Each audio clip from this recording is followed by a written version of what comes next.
नमस्कार, मैं Anushree Bhardwaj सुरागला news channel के रात्रि बुलेटिन में आप सभी का स्वागत करती हूँ। तो चलिए नजर डालते हैं इस वक्त की प्रमुख खबरों पर। रुद्रपुर में लड़की से छेड़छाड़ के मामले में युवक गिरफ्तार। हल्द्वानी में जीएल बनाना हुआ आसान। काशीपुर में सीपीयू ने किए नाबालिगों के चालान। कैबिनेट मंत्री डॉक्टर प्रेमचंद अग्रवाल ने की भाजपा प्रदेश प्रभारी से मुलाकात। हल्द्वानी जेल से भागने के फिराक में थे 3 कैदी। अब खबरें विस्तार से। उधम सिंह नगर के गदरपुर में एक मुस्लिम युवक शाहरुख ने धर्म छिपाकर अपना नाम राजकुमार बताया। गृह स्वामी हिंदू लड़की से दोस्ती कर ली, पर जब लड़की को शाहरुख की असलियत मालूम हुई तो उसने बात करना बंद कर दिया, जिससे बौखलाए शाहरुख ने लड़की को परेशान करना शुरू कर दिया और उसे झारखंड में हुए अंकिता हत्याकांड जैसा हाल करने की धमकी दी। बुधवार को शाहरुख ने लड़की को रुद्रपुर बुलाकर छेड़छाड़ की, जिसके बाद आरोपी शाहरुख के खिलाफ पुलिस ने केस दर्ज कर उसे जेल भेज दिया है। संवाददाता दुर्गेश तिवारी की रिपोर्ट।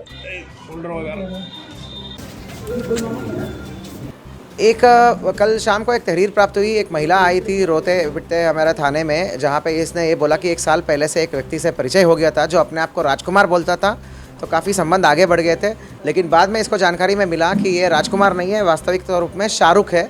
इसका पहले से कहीं पे शादी है, शादी के बाद बच्चे भी है, दूसरी शादी भी है। मतलब ये सब होने के बाद जो है इसके पीछे पड़ रहा था और पिछले कई दिन से ये सीसीटीवी कैमरा का फीड अपने कैमरा में लेकर उस लड़की को बार बार परेशान कर रहा था। जब भी ये बाहर निकले इसको बहुत पीछा पड़ रहा था, एक्सटॉर्शन कर रहा था, शादी करने के लिए लिटरली फोर्स कर रहा था, बहुत ज़्यादा फोर्स कर रहा था।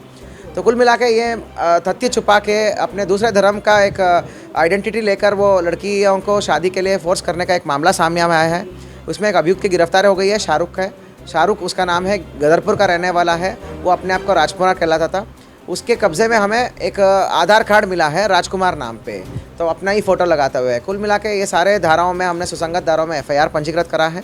अग्रिम विवेचना जारी है। हल्द्वानी में अब लाइसेंस बनाने से लेकर RC को रिन्यू कराना बेहद आसान हो गया है। अब लोगों को RTO कार्यालय के चक्कर नहीं काटने पड़ेंगे और घर बैठकर ही परिवहन विभाग से संबंधित अधिकांश काम को आसानी से पूरे हो सकेंगे। संवाददाता दीपक अधिकारी की रिपोर्ट।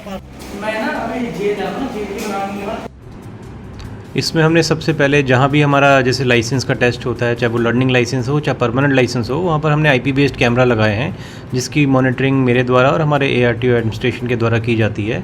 और जो भी टेस्ट लिया जाता है उसके हमारे हेडक्वार्टर लेवल तक मॉनिटरिंग कर रहे हैं हम उसकी। और दूसरा, हमारी जो फिटनेस की जो गाड़ियाँ पहले यहाँ पर आती थी उसमें जाम लगता था बहुत, हमारी पूरी रोड जाम हो जाती थी क्योंकि यहाँ स्पेस नहीं है। तो हमारे पास जो सरकारी ज़मीन उपलब्ध थी गोलापार में, तो हमारी जितनी भी फिटनेस की गाड़ियाँ हैं अब पिछले 6 महीने से वहीं फिटनेस हो रही है, जिससे जाम से भी निजात मिला है। और बाकी लोगों को हम ये भी प्रेरित करते हैं कि आप अपना काम खुद करवाएं और हमारे यहाँ CSC सेंटर्स खुले हुए हैं, आप वहाँ से अप्लाई कराएं, क्योंकि ड्राइविंग टेस्ट जो है आपको खुद देना है, आपको अप्लाई करना है, आपको बायोमेट्रिक्स के लिए भी आना है, आपको स्क्रूटनी के लिए भी आना है और आपको टेस्ट के लिए भी आना है। तो हमारी अपील सबसे यही रहती है कि आप अपना काम खुद करवाएं, किसी भी बाहरी व्यक्ति के चक्कर में ना पड़ें। बेसिकली मैंने सबसे पहले लाइसेंस बनाने के लिए साइबर कैफ़े में गया। वहाँ जाके मैंने अपने डॉक्यूमेंट लगाए और मेरा इजीली हो गया था बस। और आज मेरा यहाँ आके एक छोटा टेस्ट हुआ, बाकी इजीली मेरा लाइसेंस मतलब हो गया, पास हो गया। मैंने ऑनलाइन भरा था यहीं पे जो है साइबर कैफ़े से, उन्होंने फ़ाइल बना दी थी। उनको ही मैंने जो है रजिस्ट्रेशन जो भी फ़ीस है वो दिया था। उसके बाद उन्होंने यहाँ पे बताया कि आप प्रोसीजर है कि आप पहले 3, 4, 6 उसमें जाइए रूम में। तो पहले मैं उसमें आई 3rd नंबर पे और फिर वहाँ पे हमारे डॉक्यूमेंट वेरिफिकेशन हुए। उसके बाद हमारा बायोमेट्रिक हुआ 4 में। उसके बाद फिर ये 6 नंबर पे आए, वहाँ पे फ़ाइल सबमिट करी। उसके बाद उन्होंने उसके बाद अभी अपना नंबर आएगा एग्ज़ाम के लिए, फिर कॉल करेंगे। बाकी प्रोसीजर तो स्मूथ था, बट अभी टेस्ट देना है तो जो है उसके थ्रू लॉगिन करके खुद ही अपना स्लॉट बुक किया और खुद ही फॉर्म फिल किया, प्रिंट आउट निकाल के फ़ाइल लेके आए। आज पहले दिन आया, अभी टेस्ट होगा यहाँ पे, उसके बाद ही पता लगेगा कि टेस्ट क्लियर होता है कि नहीं होता है। ये सारी प्रोसेस जो आपने करी अब तक कैसी रही है आपके लिए? सर इजी गोइंग थी, थोड़ी सी वेबसाइट में सुधार होना चाहिए क्योंकि उसमें पता नहीं चल पाता कि आपको कहाँ पर क्या चीज़ फिल करनी है। मतलब जब आप फॉर्म कैंसिल करते तो उसके बाद आपको बैक आपको फ्रंट पेज पे ले आता है वो, तो इस वजह से थोड़ा सा वेबसाइट में सुधार होना चाहिए।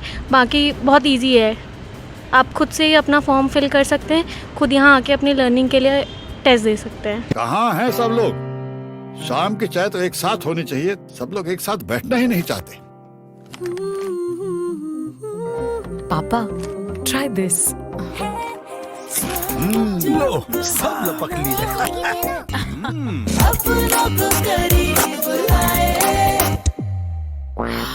ये क्या हाल कर दिया है रूम का? बस कल से चाय।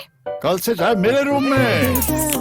देवर पान नमकीन को करीब ला। जनपद उधम सिंह नगर में वरिष्ठ पुलिस अधीक्षक के निर्देशों के बाद जगह जगह नशे के खिलाफ कार्रवाई की जा रही है, जिससे नशा कारोबारियों में हड़कंप मचा हुआ है। वरिष्ठ पुलिस अधीक्षक मंजुनाथ टीसी ने बताया कि सभी क्षेत्राधिकारियों और अपर पुलिस अधीक्षकों को निर्देश दिए गए हैं कि नशे के खिलाफ लगातार कार्रवाई जारी रखें। उनका कहना है कि जो लोग अपराध करते हैं उनके खिलाफ गुंडा एक्ट, गैंगस्टर और उनकी संपत्ति निरस्त करने की कार्रवाई की जाए। संवाददाता दीपक चौहान की रिपोर्ट।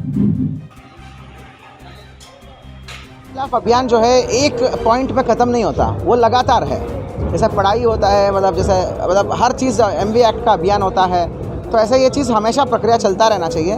कोई एक ऐसा आदमी नहीं है जिसको गिरफ्तार करने से नशा रुक जाएगा, ऐसा नहीं होता। तो इसी के तहत मैंने COs को, एडिशनल को निर्देश दिया है लगातार नशे के खिलाफ, कच्ची शराब, जहरीली शराब और आपका NDPS के खिलाफ लगातार कार्रवाई करना है।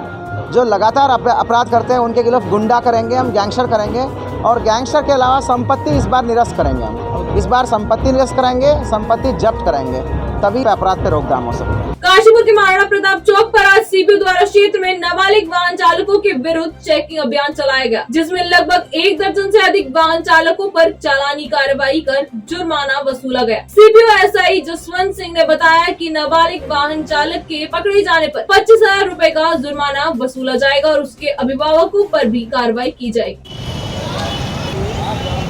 हमारे द्वारा जो स्कूली बच्चे हैं, नाबालिग बच्चे हैं जो वाहन चला रहे हैं यहाँ काशीपुर में, उनके विरुद्ध जो है चेकिंग का अभियान हमने चला रखा है। और जो भी नाबालिग बच्चा वाहन चलाते हुए पकड़ा जाता है उसमें हम उसका वाहन सीज कर रहे हैं और उसके अभिभावक, माँ बाप, गार्जियन जिससे उसे गाड़ी दी है उसके खिलाफ भी कार्रवाई कर रहे हैं। और कोई भी नाबालिग अगर वाहन चलाता है तो उसे 25,000 तक का जुर्माना हो सकता है और सजा भी हो सकती है उसके अभिभावकों को। कैबिनेट मंत्री डॉक्टर प्रेमचंद अग्रवाल ने भाजपा प्रदेश प्रभारी दुष्यंत गौतम से शिष्टाचार भेंट कर संगठनात्मक विषयों पर विस्तार से चर्चा की।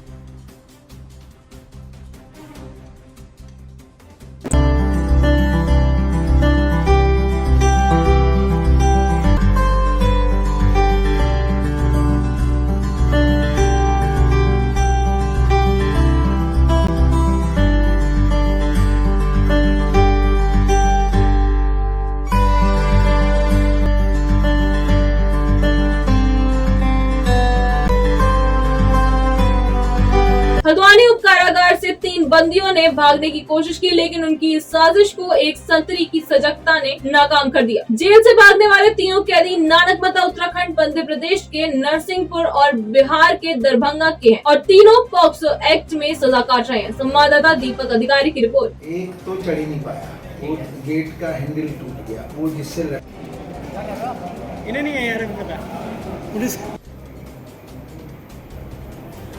आज सुबह जेल खुलते ही ये घटना हुई, क्योंकि जिस जगह से वो छत पे चढ़े थे वहाँ जिस सिपाही की ड्यूटी थी वो आने में थोड़ा उसे विलम्ब हुआ, जिस कारण बंदियों को मौका मिला और वो 2 लोग छत पे चढ़ने पे सफल हुए।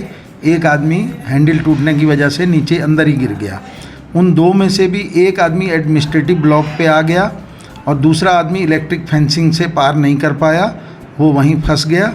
और हमारे संतरी और हवलदार जो कि सुबह प्रातःकाल झंडा चढ़ा रहे थे, वो झंडा चढ़ाते ही उन्होंने देख लिया और उस कार्य को रोककर उन्होंने तुरंत पहले उस बंदी को चेतावनी दी कि नीचे उतरो, तो वो बंदी वहीं उनके सामने ही कूद गया, उसे पकड़ के अंदर कर दिया गया।